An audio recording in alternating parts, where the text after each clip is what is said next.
From Studio 2A in PIX Plaza, this is the PIX 11 News at 5 with Tamsin Fidel and Corey Chambers.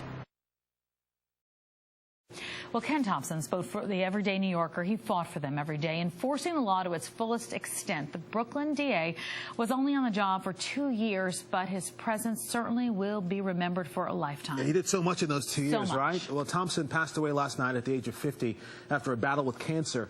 He's survived by his wife and 2 children. Tonight, that family, friends, and also everyday New Yorkers are mourning the loss of a great man. PIX 7's Mario Diaz is live for us in Lower Manhattan with more on that amazing life.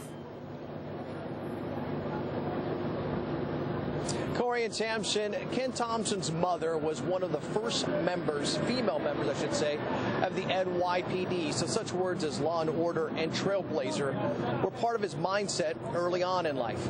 So it's fitting that tonight his friends are using some of those words in describing Thompson himself as a district attorney. But as I found out today, he might have been district attorney for Brooklyn right now, but in the future, he had much bigger plans.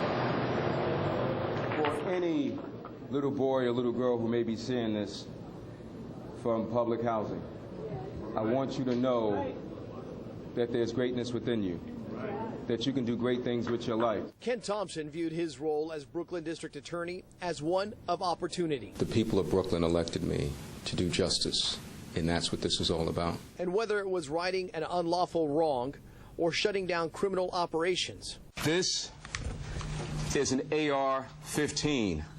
This can shoot through a bulletproof vest. Thompson was never afraid to pull the trigger on change. As the Brooklyn DA, he accomplished things that people don't do in decades. He served as an assistant U.S. attorney. Zachary Carter provided Thompson with his first legal job in New York City when he hired him in the U.S. Attorney's Office of the Eastern District. I don't think anyone could have anticipated how far he would go. It wouldn't have surprised you that he would get this far because he was ambitious in the best sense of that term. Doug Wigder was Thompson's former partner and one of his closest friends. Ken was really a very funny person. Together, they worked side by side for a decade, taking on major cases in the city. Wigder says Thompson may have been the district attorney for Brooklyn, but he had blueprints designed for a greater role in the city. As you look at that image right there, Doug, if you don't mind, do you think that he eventually would have become mayor of this city?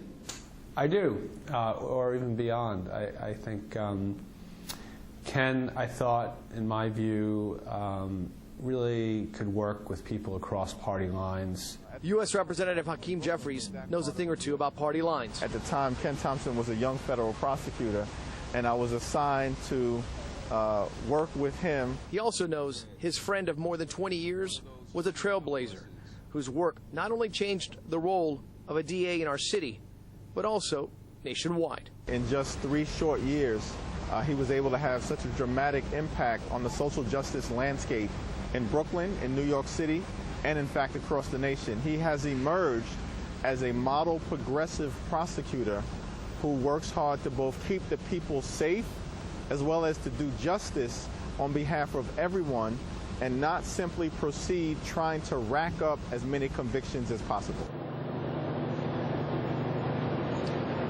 Once again, in the eyes of many, an impactful life cut very short. Ken Thompson is only 50 years old.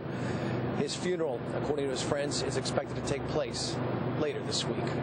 Reporting live from Lower Manhattan, Mario Diaz, PIX 11 News. Mario, thank you. So sad to hear that news this weekend when it came over. Well, Ken Thompson's efforts restored hundreds of years of life to nearly 24 people who he helped get exonerated from crimes that they didn't commit, and he did it in less than a 3-year period. The system needs people like that. We need more people like that to create change. So people like us could have hope. Well, James Ford will have more on this part of Ken Thompson's legacy coming up in our news at 6 o'clock.